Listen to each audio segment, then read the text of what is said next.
1. Diferencia y relación entre la anatomía y la morfología.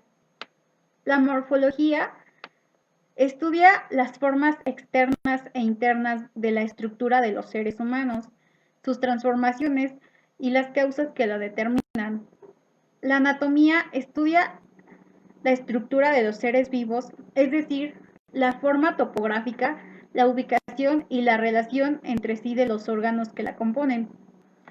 Hay otras modalidades anatómicas que son aplicadas al estudio del cuerpo humano, como por ejemplo la anatomía sistemática, la anatomía topográfica, la anatomía de superficie, la anatomía artística, la neuroanatomía, la anatomía comparativa y la anatomía funcional, entre otras. Posición anatómica. Es la postura adoptada y reconocida universalmente para el, para, para el estudio integral del cuerpo humano, sus relaciones orgánicas y del medio. La de superficies o caras anatómicas. Están relacionadas con la posición que guarda el observador cuando realiza la descripción anatómica.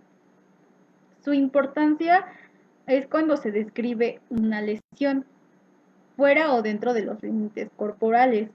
Se hace necesario señalar el área, región o segmento corporal utilizando una nomenclatura lógica y comprensible, con las extremidades extendidas.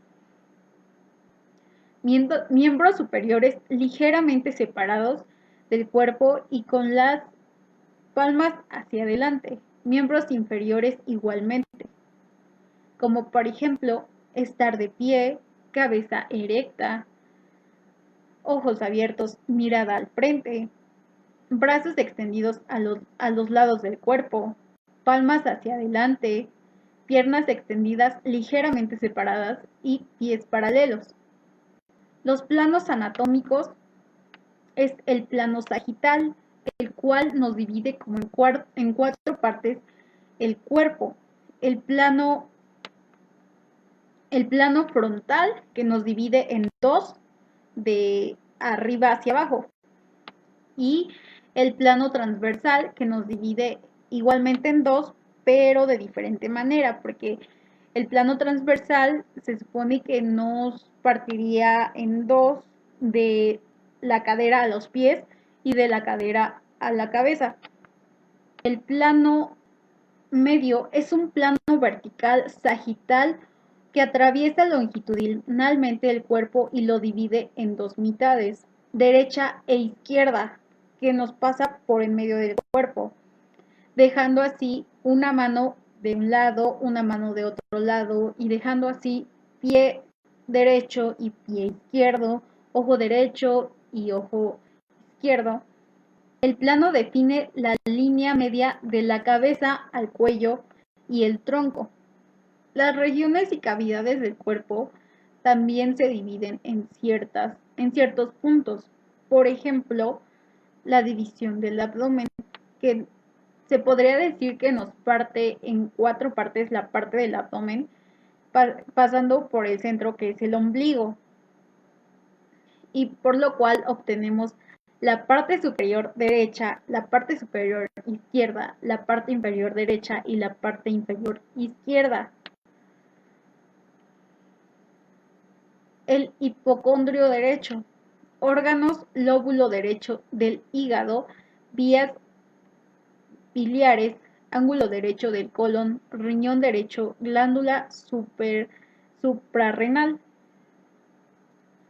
El hipocondrio izquierdo, órganos, vaso fondo del cuerpo del estómago, ángulo izquierdo del colon, cola del páncreas, riñón izquierdo, glándula suprarrenal izquierda. Flanco derecho, órganos como el colon ascendente, polo inferior del riñón derecho, parte del duodeno y yeyuno,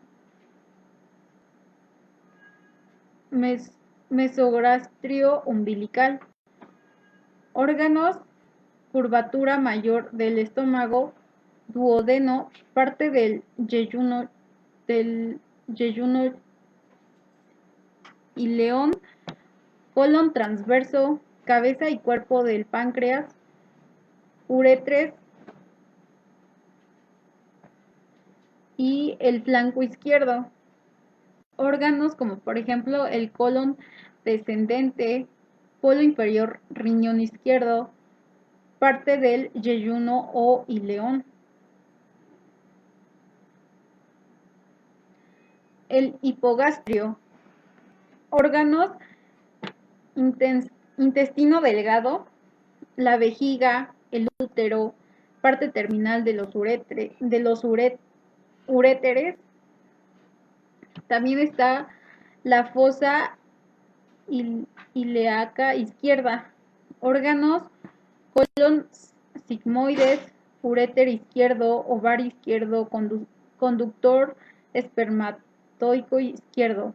Diferencia entre aparato y sistema. Los órganos son estructuras corporales de tamaño y forma característicos que están constituidos por masas celulares limitadas, tejidos y que llevan a cabo funciones vitales específicas. Ejemplo: estómago, el hígado, el cerebro, etc. El conjunto de órganos que realizan una función común y representan un nivel de organización importante del cuerpo humano. En las ciencias biológicas se utilizan las denominaciones de sistema y aparato para designar el conjunto de órganos que contribuyen a realizar una función general común, aunque existen diferentes en la acepción de estos dos términos. Un sistema está compuesto por órganos homogéneos o semejantes por su estructura y origen, pues en su estructura predomina un mismo tipo de tejido originado de una determinada hoja germinativa, sistema óseo, muscular y nervioso. Mientras que un aparato está constituido por órganos heterogéneos o diferentes en estos aspectos, como por ejemplo el aparato locomotor, el digestivo, el respiratorio, el urinario, el endocrino y el circulatorio. Los niveles de organización biológico son estructuras que componen a los seres vivos y los cuales se organizan en niveles desde lo más simple a lo más complejo, que son la célula, tejido, órgano, sistema y organismo.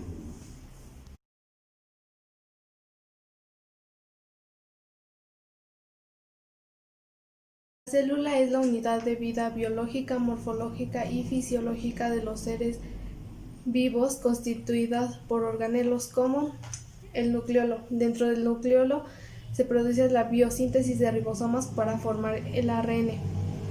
En el núcleo contiene material genético ADN que cuando la célula se va a dividir, la cromátida se condensa y los cromosomas se hacen visibles. Los ribosomas están formados por proteínas y ácidos nucleicos. Son encargadas de la síntesis de proteínas. El aparato de Golgi es una serie de sacos membranosos aplanados unos sobre otros. Modifican las proteínas de exportación. Retículo endoplásmico liso. Son series de sacos y tubos membranosos, síntesis de lípidos. Retículo endoplásmico rugoso. Serie de sacos membranosos en donde se encuentran adosados los ribosomas. Se encarga de la síntesis de proteínas. Citoesqueleto. Serie de tubos formados por proteínas y mantienen la forma de célula y permiten la movilidad. Lisosomas. Contienen hidrolasas, proteolasas, participan en la digestión celular. Mitocondria. Forma circular u ovalada, suministra la energía a partir de azúcares, aminoácidos y lípidos. La vacuola. La vacuola en la célula animal se encuentra en pequeñas cantidades. Es la encargada de almacenar sustancias líquidas. Centriolo. Los centriolos son formados por una pareja de tubos de proteínas participando en la división celular. Citosol es el líquido que se localiza dentro de la célula. Transducción de señales desde la membrana celular hacia sitios dentro de la célula. Membrana plasmática. Contiene y delimita siendo la frontera entre lo intercelular y lo extracelular. Se compone de fosfolípidos y proteínas. Vesículas. Son pequeños sacos membranosos de forma más o menos esférica. Son como los paquetes que se envía por correspondencia dentro de. División celular. Mitosis. Es la reproducción celular donde la célula madre da origen a dos células hijas que son iguales a la célula madre, con el mismo número de cromosomas. Se divide en profase, metafase, anafase, telofase. La profase el ADN da lugar a los cromosomas. En la metafase los cromosomas se apegan a los microtúbulos y quedan posicionados en mitad de la célula. La anafase. Cada cromosoma se divide en dos cromátides y se acercan a los centriolos. En la telofase, las cromátides alcanzan a los centriolos y aparece la membrana nuclear, formando dos núcleos. El citoplasma se estira y se parte. La meiosis da origen a 4 células con la mitad de información genética celular original. Principalmente son células sexuales como el esperma y óvulos.